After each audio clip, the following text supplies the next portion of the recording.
ప్రజా సమస్యల పరిష్కారం దిశగా గాంధీ భవన్ లో మంత్రులతో ముఖాముఖి కార్యక్రమాన్ని మరోసారి నిర్వహించనున్నారు. సమస్యలను పరిష్కరిస్తే ఇటు ప్రభుత్వానికి అటు పార్టీకి కలిసి వస్తుందని హస్తం నేతలు భావిస్తున్నారు.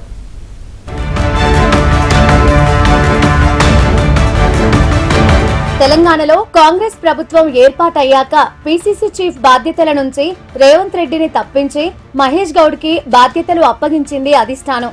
పీసీసీ చీఫ్ గా మహేష్ గౌడ్ బాధ్యతలు చేపట్టిన తరువాత మంత్రులతో ముఖాముఖి అనే కార్యక్రమానికి గాంధీ భవన్ లో శ్రీకారం చుట్టారు.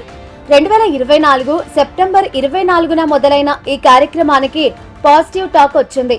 ప్రతి బుధవారం ఒక్కో మంత్రి గాంధీ భవన్ వచ్చి ప్రజలు కార్యకర్తల నుంచి అర్జీలు స్వీకరించి పరిష్కారాన్ని చూపించారు. కొన్ని సమస్యలపై మంత్రులు అప్పటికప్పుడే సంబంధిత అధికారులకు ఫోన్ చేసి పరిష్కరించడంతో అటు ప్రభుత్వానికి ఇటు పార్టీకి మంచి పేరొచ్చిందని చెప్పాలి.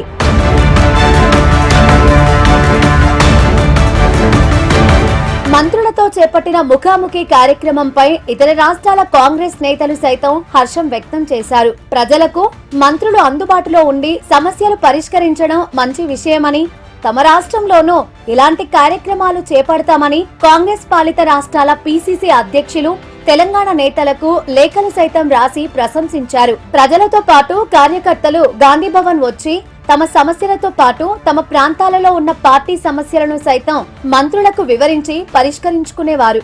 ఈ కార్యక్రమం మొదలైన తర్వాత మంత్రులందరూ 2 సార్లు ఈ ముఖాముఖి కార్యక్రమంలో పాల్గొన్నారు. అనంతరం మంత్రులు బిజీగా ఉండడం, ప్రభుత్వ కార్యక్రమాలు వరుసగా ఉండడంతో ముఖాముఖి కార్యక్రమానికి కొన్ని రోజులు బ్రేక్ పడింది.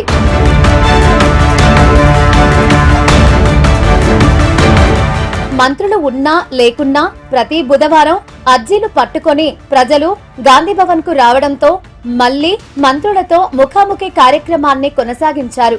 ఆ వెంటనే జూబ్లీహిల్స్ ఉప ఎన్నికలు రావడంతో మంత్రులందరూ పలు డివిజన్లకు ఇన్ఛార్జీలుగా నియమితులయ్యారు. దీంతో 2 నెలల పాటు మంత్రులతో ముఖాముఖి వాయిదా పడింది.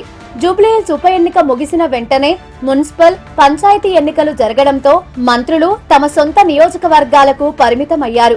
దీంతో ముఖాముఖి కార్యక్రమానికి చాలా రోజుల పాటు అంతరాయం ఏర్పడింది.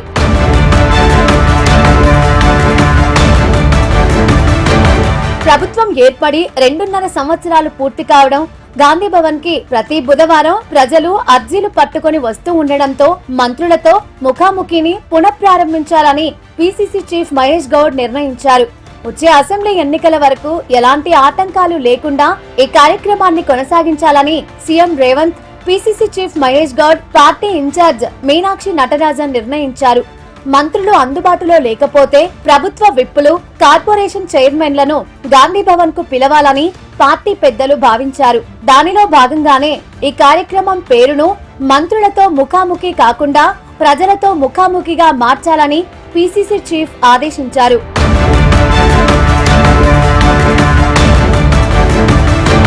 ప్రజలతో ముఖాముఖి కార్యక్రమాన్ని పకడ్బందీగా నిర్వహిస్తే ఎన్నికల సమయంలో లబ్ధిదారులు కాంగ్రెస్ వైపు ఉంటారని హస్తం నేతలు అంచనా వేస్తున్నారు. ఇక బుధవారం నుంచి నిర్వహించే ప్రజలతో ముఖాముఖి కార్యక్రమం కాంగ్రెస్ పార్టీకి ఎంతవరకు కలిసొస్తుందో వేచి చూడాలి.